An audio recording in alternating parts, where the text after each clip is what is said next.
Good morning, student. Today we will continue our last day topic, that is crop protection management. तो उसमें हमारा pathogen रह गया था बेटा. First of all, what is the meaning of pathogen? Pathogens are nothing but disease causing germs. ये क्या होते हैं? ये डिजीज कॉजिंग जर्म्स होते हैं जो किसी भी क्रॉप के अंदर डिजीज को कॉज कर सकते हैं. ठीक है. और कई बार तो ये बेटा एक एपिडेमिक भी क्रिएट कर देते हैं. जैसे एपिडेमिक अभी चल रही है ना, कोरोना एपिडेमिक है, ऐसे ये भी एपिडेमिक कॉज करते हैं पूरी क्रॉप के लिए. इसके अंदर आपके बैक्टीरिया, फंगी, निमेटोड्स, माइकोप्लाज्मा, इस तरीके के ऑर्गेनिज्म जो है वो इंक्लूड होते हैं, जो कि नुकसान कर देते हैं आपकी फसलों का बहुत ही बड़े पैमाने पे. ठीक है. तो इसलिए हम, और सबसे बड़ी दिक्कत क्या होती है, ये एक प्लांट से दूसरे प्लांट पर ट्रांसमिट होते हैं, यानी कि ट्रांसमिशन रेट इनकी बहुत ज्यादा होती है. इसीलिए पूरी की पूरी जो आपकी क्रॉप है उसी को ये कवर कर जाते हैं और नुकसान एक बड़े पैमाने पे आपको हो जाता है. तो अब इन सभी समस्याओं के लिए प्रिवेंटिव मेजर क्या लिए जाए, क्या प्रिवेंशन किया जाए? तो बेटा इसके लिए हम लोग कुछ केमिकल्स को यूज करते हैं. We use certain chemicals to kill these all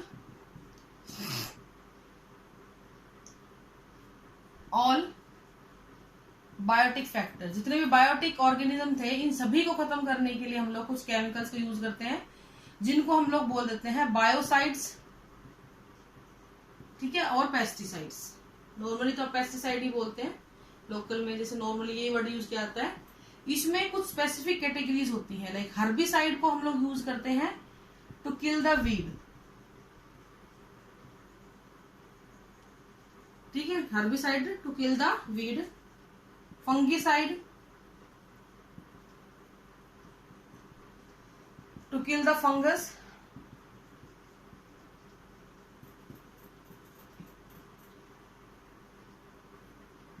insecticide to kill insect, and rodenticide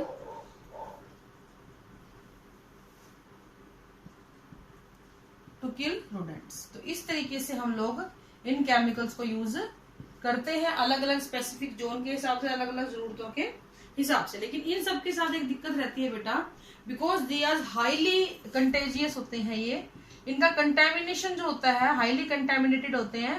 तो ये आपकी सॉइल को और आपके प्लांट को, वाटर को, तीनों को ही क्या कर देते हैं, ये अफेक्ट करना शुरू कर देते हैं. ये लंबे टाइम तक पड़े रहेंगे अगर इसके अंदर, तो they can also enter into the food chain. तो इसके बड़े नुकसान होते हैं. फूड चेन में भी आना शुरू हो गए, यानी कि हम जो फसलें प्रोडक्ट ले रहे हैं उनके अंदर भी इनकी प्रेजेंस देखी गई है पेस्टिसाइड्स की, जो हमें एडवर्सली इफेक्ट करती है. वेरियस टाइप ऑफ डिजीजेस इसकी वजह से होती है. कैंसर हो गया और बहुत सारी वैसे नॉर्मल बीमारियां हो गई, फूड इंडाइजेशन वगैरह हो गया, जो इसकी वजह से होना शुरू होता है.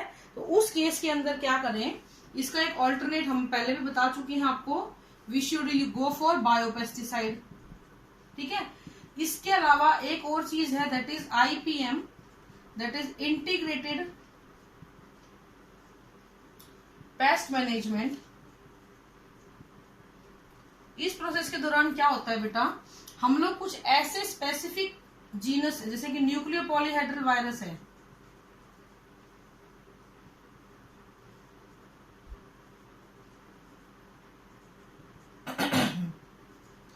कि बैक्यूलो वायरस को यूज करते हैं.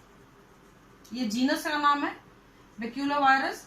ये होस्ट स्पेसिफिक होता है बेटा. होस्ट स्पेसिफिक का मतलब क्या होगा, कि जिस ऑर्गेनिज्म को मारने के लिए इसको डाला जा रहा है, ये उसी को मारेगा, किसी और हार्मफुल या और बेनिफिशियल ऑर्गेनिज्म को अफेक्ट नहीं करेगा. तो ये होस्ट स्पेसिफिक होने की वजह से औरों को नुकसान नहीं करता, सिर्फ उसी को मारेगा जिसके लिए इसको डाला गया है. तो इसलिए IPM को एक बहुत ही बड़ी पैमाने पे यूज किया जाता है, ताकि हमारी जो नुकसान है वो भरपाई हो सके, प्लस हमारी जो फसलें हैं उसको नुकसान ना हो. तो ये कुछ प्रैक्टिस है प्रिवेंशन की पैथोजेंस के बारे में.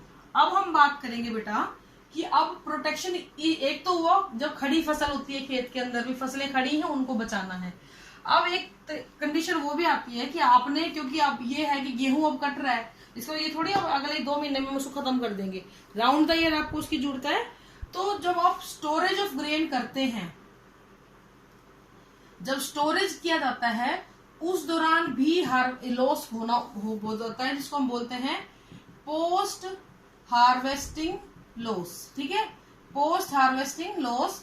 इसमें क्या होगा, फसलों को काटने के बाद होने वाला जो नुकसान होता है, क्योंकि आपने प्रॉपर स्टोरेज उसकी नहीं करी, इसलिए हमारे एग्रीकल्चर प्रोडक्ट का नुकसान हो सकता है। अब इसमें दो फैक्टर रिस्पॉन्सिबल होते हैं बेटा, बायोटिक फैक्टर रिस्पॉन्सिबल है नुकसान के लिए और एबायोटिक फैक्टर रिस्पॉन्सिबल होते हैं। बायोटिक में आपके वीवल्स, बोरर्स,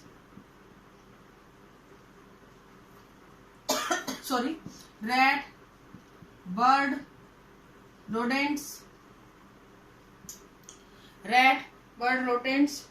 बीटल, इस तरीके से बहुत सारे ऑर्गेनिज्म है जो हमारे को नुकसान पहुंचा सकते हैं। इसके अलावा फंगस, माइक्रोब्स की अगर हम बात करें, बैक्टीरिया, ये भी नुकसान पहुंचाते हैं। तो ये हमारे बायोटिक फैक्टर्स हो गए हैं। एबायोटिक फैक्टर के अंदर हमारे पास आते हैं बहुत सारे एनवायरमेंटल फैक्टर, जिसमें सबसे इंपॉर्टेंट होते हैं टेम्परेचर एंड मॉइस्चर। इनकी वजह से भी नुकसान जो है वो बहुत ज्यादा होता है। मॉइस्चर तो सबसे ज्यादा नुकसान करती है। ठीक है, तो ये कुछ फैक्टर्स हैं जिनकी वजह से हमें बहुत भारी नुकसान होता है। ये हमारे, जैसे फॉर एग्जांपल आप गेहूं लेके आए और गेहूं के सारे दानों में छेद है, इसका मतलब बोरर उसमें गया हुआ है, क्या उसमें आपको कुछ मिलेगा? कुछ नहीं मिलेगा। तो इस तरीके से आप लंबे टाइम तक फूड को स्टोर करके रख रहे हो, लेकिन उसमें कोई फंगस लग गया या कोई बैक्टीरिया लग गया, तो धीरे धीरे वो गल जाएगा सारा कुछ। तो वो नुकसान जो है उसकी भरपाई कैसे करी जाएगी, तो उसके लिए भी हम लोगों ने कुछ टेक्निक्स अपनाई हुई हैं। प्रिवेंटिव एंड कंट्रोल मेजर्स उसके क्या क्या है? प्रिवेंटिव मेजर्स क्या क्या है उसके बेटा? सबसे पहला प्रिवेंटिव मेजर होता है स्टोरेज करते टाइम पे cleaning the product before storage. पहला है क्लीनिंग द प्रोडक्ट, आप अपने प्रोडक्ट को साफ करें बिफोर स्टोरेज। जिस जगह पे आप स्टोर कर रहे हैं वो जगह भी साफ सुथरी होनी चाहिए। ठीक है, तो जितने भी एग्रीकल्चर प्रोडक्ट उनको अच्छे से साफ करो और उनको अच्छे से धूप में सुखाओ और उनको गनी बैग्स, कौन से होते हैं, बोरिया जिसको आप बोलते हो, उनके अंदर भर के रखें। दूसरा ड्राइंग बहुत इंपॉर्टेंट चीज होती है। आपने देखा होगा आप घरों में जब कनक लेके आते हो तो उसको धूप में सुखाते हैं पहले, उसके बाद उसको टंकियों में भरा जाता है, ताकि अगर थोड़ा बहुत कोई मॉइस्चर कंटेंट वगैरह रह भी जाए बेटा तो उसको रिमूव कर दिया जाए, वो धूप से रिमूव हो जाए पहले। और ये नहीं है कि गरम गरम गेहूं को सीधा स्टोर कर दिया, पहले उसको धूप में सुखाएं, फिर उसको ठंडा करें छाया में और फिर उसके बाद उसका स्टोरेज करें। ये एक बेसिक प्रोसीजर होता है। तो दूसरा स्टेप कैसा होता है? ड्राइंग का। और नेक्स्ट स्टेप होता है बेटा फ्यूमिगेशन। फ्यूमिगेशन क्या होता है बेटा? इसमें कुछ पर्टिकुलर केमिकल्स की फ्यूम यानी कि उनकी भाप सी जो है वो उस पर्टिकुलर जगह पे छोड़ी जाती है जहां पे आपने अपने, फॉर एग्जांपल जैसे एक रूम है, रूम के अंदर आपने बोरियां रखनी है, तो पहले वहां पे साफ सफाई की जाएगी, उस जगह को सूखा किया जाएगा, सुखाया जाएगा और फिर उसके अंदर फ्यूमिगेशन किया जाएगा, यानी कि पर्टिकुलर केमिकल कंपाउंड्स की जो है वो फ्यूम्स को छोड़ा जाएगा। इसमें हम लोग एल्यूमिनियम फॉस्फेट यूज करते हैं और इस एल्युमिनियम फॉस्फेट की वजह से क्या होता है, आपका जो स्टोरेज होती है वो इजी होती है। ये फ्यूम्स लंबे टाइम तक बैक्टीरिया, फंगस वगैरह को ग्रोथ करने नहीं देते हैं। इसके अलावा बहुत सारी रोडेंट से बचने के लिए दवाइयां आती हैं, रैट किल वगैरह जो चूहों को मार देती हैं। तो इस तरीके से हम इनको अपने और स्टोरेज ऑफ ग्रेन को बचा सकते हैं और पोस्ट हार्वेस्ट लॉस को खत्म कर सकते हैं बेटा। तो ये आपके यहाँ तक के टॉपिक हैं प्लांट के हैं। नेक्स्ट कल हम बात करेंगे एनिमल ब्रीडिंग के बारे में। Thank you, have a nice day.